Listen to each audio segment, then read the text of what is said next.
Hello, it's Nastasia with one pot recipe of beef stew and cornbread.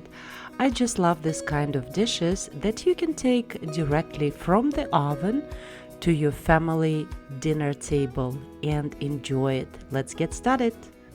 I have 2.5 pounds of stew meat and I'm using chuck.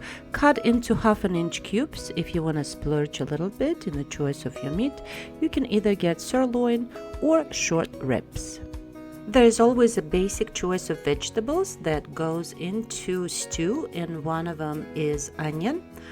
I'm gonna slice one large onion into half-moon slices and just put it in a little bowl so it would be easy for me to transfer it into a pot. The second vegetable that pretty much always goes into a stew is the carrots. So we have 2 large carrots. We're gonna slice it in a very thick slices, circles, and we're gonna put it in the bowl. Celery is another vegetable that's often used in the beef stew, but not necessarily. So if you do like celery, take 4 stalks of celery and slice it in large slices.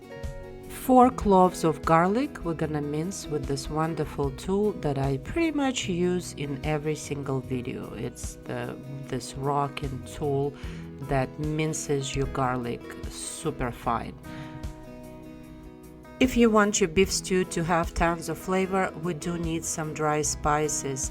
Here I have 1 tablespoon of sweet paprika, 1 teaspoon of black pepper, 1 tablespoon of kosher salt, 1 teaspoon of dry herb mix, half a teaspoon of chili flakes, 1 tablespoon of ground coriander, 2 bay leaves, and 2 dry chili peppers. And of course, we're gonna need some fresh herbs. I have a small bunch of fresh parsley and a small bunch of sage. And this tool that I was gonna put in the useless tools I bought, but I wanna see if it works. Yay, it works. So it looks like it does have some use after all. So we're gonna chop our herbs roughly. We're gonna use some in the beef stew and some to finish our dish. For taste enhancement and to make our dish a little bit more vibrant color, we're gonna use 1 tablespoon of tomato paste. Last but not least, 1 liter of beef stock, and before you use it, you shake it well. It even says so on the package. To the large 5-quart size chicken fryer with the lid, we're gonna add 3 tablespoons of cooking oil, and you can use any cooking oil you like. I'm using avocado oil. We also, for taste, gonna add 1 tablespoon of either ghee or butter.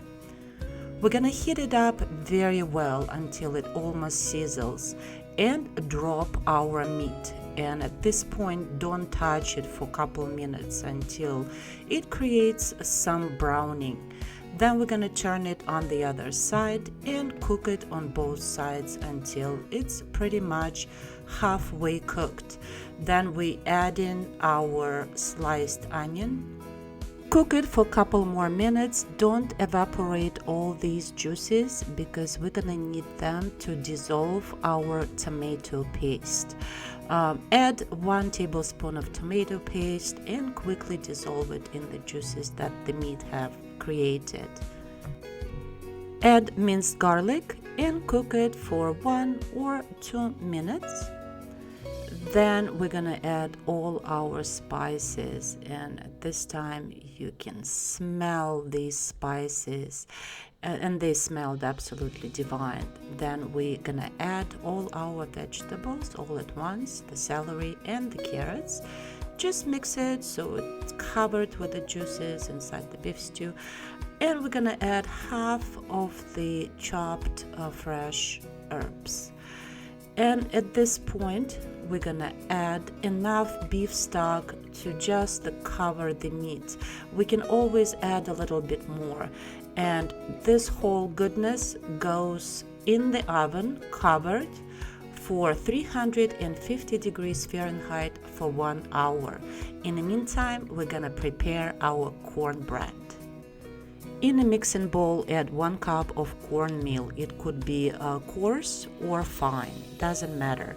1 cup of all-purpose flour, 4 teaspoons of baking powder. 1, 2, 3, 4. 1 teaspoon of salt, and you can add a little bit more, but I think 1 teaspoon is enough. We're gonna mix it quickly with the whisk so all the dry ingredients are combined. And we're gonna add half a cup of remaining chopped fresh herbs.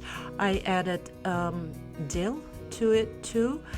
And we're gonna add 1 cup of milk, and then just mix it and see what the texture of your cornbread is.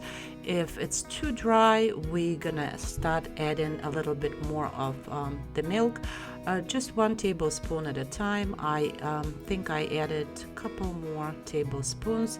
It has to be the right texture. It can't be too thin, otherwise it will dissolve in your beef stew, but it can't be too thick.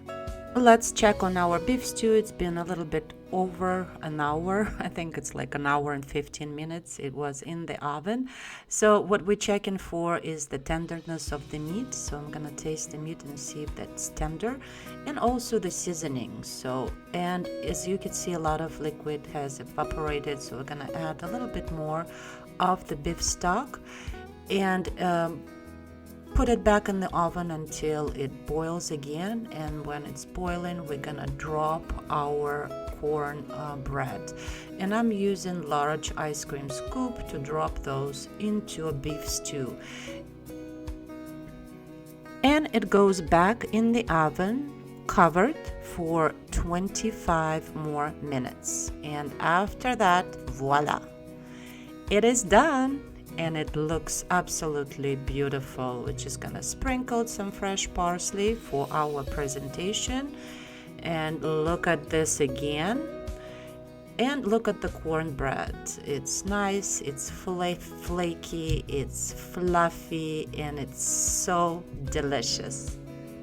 So you just scoop out the beef stew onto the plate with the cornbread on top. How cool is that?